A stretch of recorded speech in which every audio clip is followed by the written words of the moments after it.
नमस्कार। इतिहास में ऐसे कई समुदायों का जिक्र मिलता है जिन्होंने अपनी तलवारों और सैन्य शक्ति से दुनिया पर राज किया। लेकिन क्या हो अगर एक ऐसे समुदाय की बात की जाए जिसने समाज और प्रशासन पर तलवारों से नहीं बल्कि अपने बही खातों और अपनी कलम से विजय प्राप्त की। जी हाँ, आज के इस विश्लेषण में हम बात कर रहे हैं कायस्थ समुदाय की। इन्हें अक्सर कलम के सिपाही कहा जाता है। एक ऐसा ऐतिहासिक विरोधाभास जो किसी भी इतिहास प्रेमी या छात्र के लिए सच में बहुत दिलचस्प है। चलिए बिना देर किए सीधा विषय पर आते हैं। तो आज के इस लेसन प्लान पर एक नजर डाल लेते हैं। सबसे पहले हम समझेंगे कलम के सिपाही का मतलब, फिर इनकी पौराणिक उत्पत्ति, प्रशासन में इनकी विशेषज्ञता, समुदाय की अलग अलग शाखाएं और आखिर में इनकी सामाजिक स्थिति को डिकोड करेंगे। अध्याय 1, कलम के सिपाही, पारंपरिक भूमिकाओं को नए सिरे से परिभाषित करना। अब किसी भी विषय को समझने के लिए उसके नाम का अर्थ जानना बहुत जरूरी होता है। कायस्थ शब्द आया है काया से। काया यानी शरीर। धार्मिक मान्यताओं के अनुसार ये भगवान चित्रगुप्त के वंशज माने जाते हैं, तो काया से बना कायस्थ।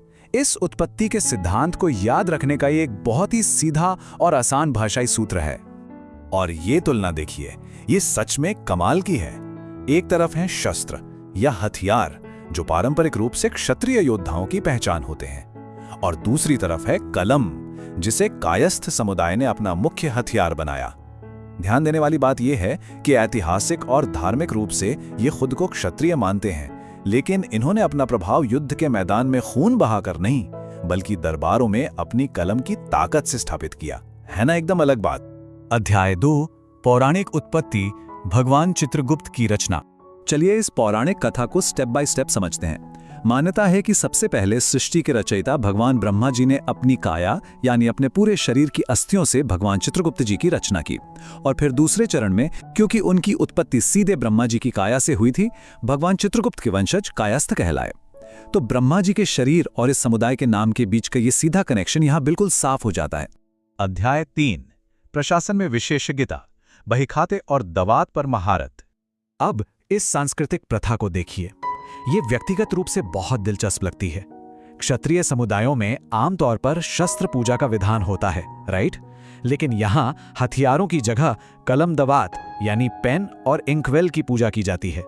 ये प्रथा अपने आप में इस बात का बहुत बड़ा सबूत है कि इस समुदाय ने बौद्धिक और प्रशासनिक उपकरणों को कितना पवित्र माना है। ऐतिहासिक रूप से देखा जाए तो ये समुदाय कुछ खास पेशेवर कौशलों में एकदम माहिर रहा है, जैसे कि प्रशासनिक कार्य, पेशेवर लेखन और सबसे अहम विशेषज्ञ स्तर का बही खाता और अकाउंटिंग। अब सोचिए, राजा कोई भी हो, साम्राज्य कोई भी हो, प्रशासन को चलाने के लिए इन कौशलों की जरूरत तो हमेशा ही पड़ेगी। बस इन्हीं कौशलों ने ऐतिहासिक प्रशासनिक ढांचों के लिए इन्हें पूरी तरह से अपरिहार्य बना दिया। ये कॉन्सेप्ट सच में बहुत ही आकर्षक है। कुछ परंपराओं में इस समुदाय को एक अनोखा हाइब्रिड माना जाता है। कैसे?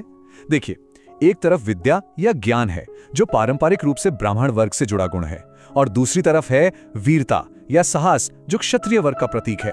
माना जाता है कि काया समुदाय में विद्या और वीरता दोनों का एक बेहतरीन मिश्रण होता है। ज्ञान और साहस का यह संतुलन सच में अनोखा है। अध्याय 4, समुदाय की शाखाएं, उपजातियों को समझना। कायस्थ केवल एक नाम नहीं है बल्कि एक बहुत बड़ा समुदाय है जिसमें कई विशिष्ट उपजातियां शामिल हैं, जैसे कि श्रीवास्तव, सिनाहा, सक्सेना, माथुर, भटनागर, अंबष्ट और कर्ण। ये समझना जरूरी है कि भले ही ये नाम अलग अलग हैं, इनकी अपनी पारिवारिक परंपराएं हैं, लेकिन ये सभी एक ही बड़े कायस्थ परिवार का हिस्सा हैं। चलिए अब बढ़ते हैं अपने आखिरी अध्याय की तरफ। अध्याय 5, सामाजिक स्थिति को समझना, आधुनिक और पारंपरिक वर्गीकरण। किसी भी समुदाय की सामाजिक स्थिति को समझना थोड़ा जटिल हो सकता है। अगर पारंपरिक वर्ण पहचान के नजरिए से देखें तो इन्हें चित्रगुप्त वंशी क्षत्रिय माना जाता है। वहीं अगर आधुनिक सामाजिक या सरकारी श्रेणी की बात करें तो ये समुदाय सवर्ण यानी सामान्य वर्ग में आता है। इसके अलावा इनके ऐतिहासिक कार्यों को देखते हुए समाजशास्त्री इन्हें एक बिल्कुल ही अलग प्रशासनिक वर्ग में भी रखते हैं। तो एक ही समुदाय को उनके ऐतिहासिक और पेशेवर योगदान के कारण अलग अलग दृष्टिकोणों से समझा जा सकता है। और अब इस चर्चा को खत्म करने से पहले एक बहुत ही गहरा सवाल विचार करने योग्य है। सदियों तक साक्षरता और प्रशासन पर किसी समुदाय की ऐतिहासिक महारत स्थायी रूप से सामाजिक संरचनाओं को कैसे प्रभावित कर सकती है। जरा सोचिए, कैसे सिर्फ ज्ञान और एक कलम के दम पर पूरी सामाजिक व्यवस्था को आकार दिया जा सकता है। यह आगे के स्वतंत्र अध्ययन के लिए एक बेहतरीन विषय है। आइए आज एक ऐसी कहानी पर बात करते हैं जो योद्धा शब्द के असल मायने ही बदल देती है। इस चर्चा में हम कायस्थ समुदाय की ऐतिहासिक और पौराणिक जड़ों को खंगालेंगे। एक ऐसा सफर जो प्राचीन मिथकों से शुरू होकर हमारे आज के समाज की प्रशासनिक नींव तक जाता है। बिल्कुल अचंभित कर देने वाली कहानी है ये। क्या कभी किसी ने सोचा है कि एक योद्धा के हाथ में तलवार की जगह दावात और कलम हो सकती है? सुनने में थोड़ा अजीब लगता है ना, लेकिन यही तो सबसे दिलचस्प बात है। कैसे एक पूरा का पूरा समुदाय खुद को ऐतिहासिक रूप से क्षत्रिय मानता है, लेकिन रणभूमि की बजाय उन्होंने प्रशासन, बही खातों और लेखन में अपनी धाक जमाई। इतिहास में ऐसे उदाहरण सच में बहुत कम मिलते हैं जहां असली ताकत हथियारों से नहीं बल्कि अक्षरों से आई हो। तो सबसे पहले बात करते हैं इनके पौराणिक उद्गम और उत्पत्ति की कथा के बारे में। देखिए, जब हम इस समुदाय के इतिहास में गोता लगाते हैं तो पौराणिक कथाओं में एक बेहद अद्भुत विवरण मिलता है। ऐसा माना जाता है कि भगवान ब्रह्मा ने अपने ही शरीर की संपूर्ण अस्थियों यानी हड्डियों का उपयोग करके भगवान चित्रगुप्त की रचना की थी। अब यह सिर्फ कोई आम कहानी नहीं है। सोचिए, संपूर्ण अस्थियों से जन्म लेने का मतलब है एक असीम दृढ़ता और संपूर्णता का प्रतीक होना। एक बहुत ही शक्तिशाली रूपक है ये। और यहीं से नाम आता है कायस्थ। ये शब्द सीधे तौर पर काया, जिसका मतलब शरीर होता है, उससे जुड़ा हुआ है, क्योंकि भगवान चित्रगुप्त की रचना सीधे ब्रह्मा जी की काया से हुई मानी जाती है, इसलिए उनके वंशज कायस्थ कहलाए। मतलब सिर्फ एक शब्द में उनकी पूरी दिव्य उत्पत्ति और पहचान सिमटी हुई है ना कमाल की बात। अब आते हैं हमारी चर्चा के दूसरे और सबसे अहम पहलू पर, तलवार पर कलम की जीत। इन दो अलग अलग दुनियाओं की तुलना करना सच में बड़ा ही रोमांचक है। एक तरफ हमारे पास पारंपरिक क्षत्रिय वर्ग की छवि है, जहां अस्त्र शस्त्र और युद्ध कौशल की उम्मीद की जाती है, और ठीक दूसरी तरफ चित्रगुप्त वंशीय क्षत्रिय यानी कायस्थ समाज की सच्चाई है। इन्होंने कलम और प्रशासन को ही अपना सबसे बड़ा हथियार माना। ये योद्धा होने की एक बिल्कुल ही नई परिभाषा है, जहां बाहुबल की जगह बुद्धि और प्रबंधन ने ले ली। इसी से जुड़ी इस समुदाय की एक बेहद खूबसूरत परंपरा भी है। ऐतिहासिक और धार्मिक रूप से देखें तो कायस्थ समाज पारंपरिक तौर पर कलम और दवात की पूजा करता है। और ध्यान दीजिए, ये सिर्फ कोई रस्म नहीं है, ये सदियों से चले आ रहे उनके प्रशासनिक कौशल, लेखन और बही खातों के प्रति उनके गहरे सम्मान का प्रतीक है। मतलब जिस साधन से पूरे समाज का ढांचा चलता है, उसे ही भगवान मान लेना, ये सच में एक बहुत ही गहरी सोच है। अब यहाँ पर एक और अहम बात सामने आती है, जो इस पूरी कहानी का निचोड़ है। कई परंपराओं में कायस्थों को सिर्फ क्षत्रिय नहीं माना जाता, बल्कि उनमें ब्राह्मण और क्षत्रिय दोनों के गुणों का एक अनोखा मिश्रण देखा जाता है। विद्या और वीरता, ये सूत्र इसी शानदार संतुलन को दिखाता है। एक तरफ ज्ञान यानी विद्या का प्रकाश और दूसरी तरफ साहस यानी वीरता की आग। ऐतिहासिक नजरिए से इन दोनों का एक साथ मिलना बहुत ही दुर्लभ और ताकतवर माना गया है। चलिए अब बात करते हैं आधुनिक समय में इस समुदाय की सामाजिक स्थिति के बारे में। समझने वाली बात यह है कि कायस्थ कोई एक छोटा सा या एक जैसा समूह नहीं है। ये अंदर से बहुत ही विविधता से भरा हुआ है। इसके तहत कई अलग अलग उपजातियां आती हैं, जैसे कि श्रीवास्तव, सिन्हा, सक्सेना, माथुर, भटनागर, अम्बष्ट और कर्ण। ये सभी अलग अलग नाम और समूह आपस में मिलकर एक विशाल और प्रभावशाली समुदाय बनाते हैं, और इन सब की अपनी अपनी एक बहुत ही समृद्ध क्षेत्रीय विरासत है। अगर आज के सामाजिक ढांचे की बात करें तो कायस्थ मुख्य रूप से सवर्ण यानी सामान्य वर्ग में आते हैं। हालांकि इसे देखने के कई अलग अलग नजरिए मौजूद हैं। ऐतिहासिक संदर्भों को मानने वाले लोग इन्हें आज भी चित्रगुप्त वंशीय क्षत्रिय ही मानते हैं। वहीं कुछ लोग इन्हें एक पूरी तरह से अलग और स्वतंत्र प्रशासनिक वर्ग के रूप में देखते हैं। खैर, इस पूरी चर्चा के अंत में एक बहुत ही गहरा सवाल उभर कर आता है।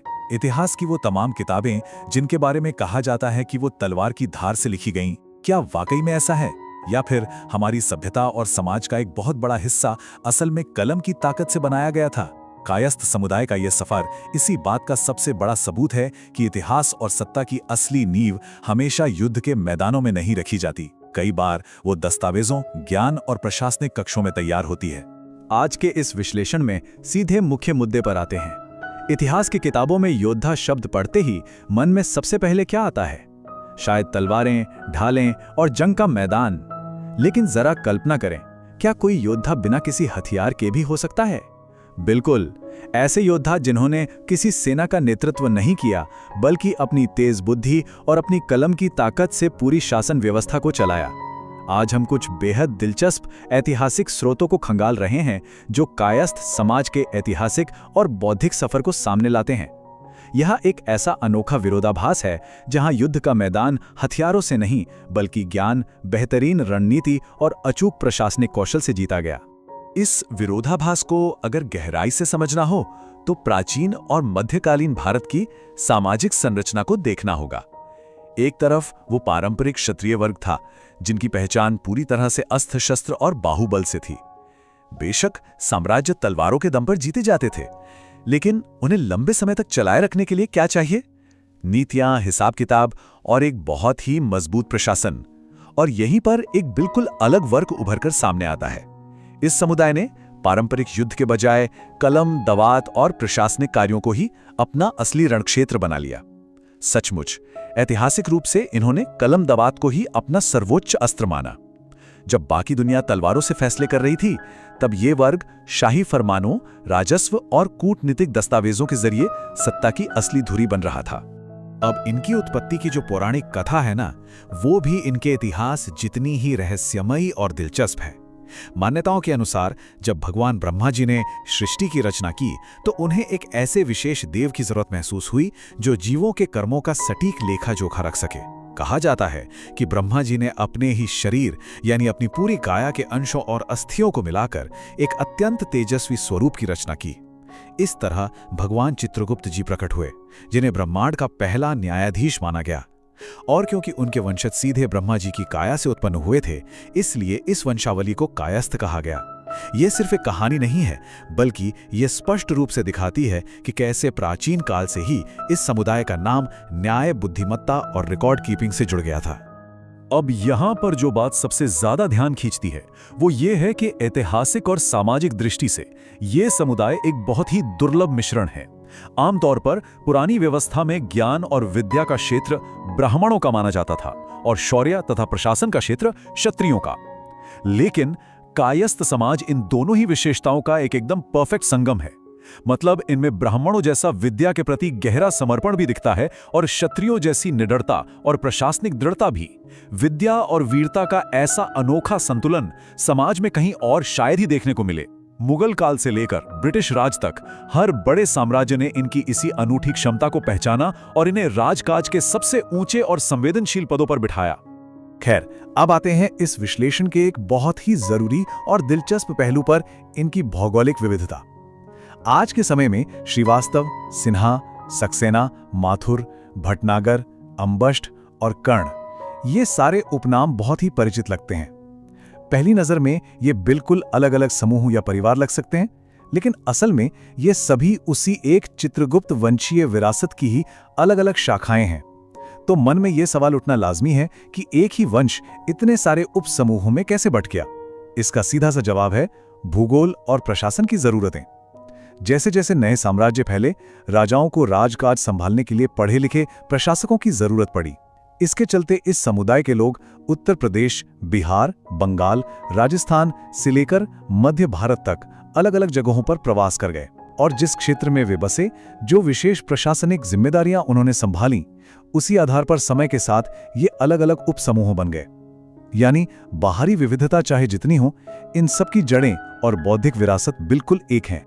इतनी समृद्ध ऐतिहासिक और भौगोलिक पृष्ठभूमि को जानने के बाद आधुनिक हिंदू समाज में इनकी स्थिति को समझना भी बेहद महत्वपूर्ण है। वर्तमान सामाजिक वर्गीकरण के हिसाब से कायस्थ समुदाय मुख्य रूप से सवर्ण यानी जनरल कैटेगरी में आता है, लेकिन इनकी ऐतिहासिक पहचान को लेकर जानकारों के दो अलग अलग नजरिए रहे हैं। कुछ का मानना है ये चित्रगुप्त वंशीय क्षत्रिय हैं, जो इस बात पर जोर देता है कि ये मूल रूप से शासक वर्ग का ही एक बौद्धिक हिस्सा है। वहीं एक दूसरा नजरिया कहता है कि ये एक बिल्कुल ही स्वतंत्र प्रशासनिक श्रेणी है जिनका विकास ही विशुद्ध रूप से कूटनीति और बही खाता संभालने के लिए हुआ था। सच तो यह है कि बहुआयामी पहचान ही इस बात का पुख्ता प्रमाण है कि इस समुदाय ने अपनी बौद्धिक क्षमता के बल पर समाज की पारंपरिक सीमाओं को फिर से परिभाषित किया। ये पूरी ऐतिहासिक यात्रा अंत में हमें सोचने पर मजबूर कर देती है और एक बहुत ही गहरा सवाल खड़ा करती है। लेखकों, विचारकों और रिकॉर्ड रखने वालों की ये प्राचीन वंशावली हमारी आज की इस आधुनिक दुनिया को कैसे आकार देती है? ये सिर्फ बीते हुए कल के इतिहास का कोई पन्ना नहीं है। ये इस बात का जीता जागता सबूत है कि किसी भी सभ्यता या साम्राज्य की असली ताकत केवल उसकी सेना नहीं होती, बल्कि उसकी प्रशासनिक नीतियां और उसका सुचारू ज्ञान प्रबंधन होता है। सदियों से चली आ रही इसी बौद्धिक विरासत ने आज के आधुनिक नौकरशाही और अकादमिक ढांचे की एक बेहद मजबूत नींव रखी है। इस पूरे विश्लेषण से एक बात तो बिल्कुल शीशे की तरह साफ हो जाती है कि ज्ञान और कलम की ताकत किसी भी तलवार से कहीं ज्यादा दूरगामी और स्थायी छाप छोड़ सकती है। और इसी विचारों तेजक सोच के साथ आज का ये विश्लेषण यहीं संपन्न होता है।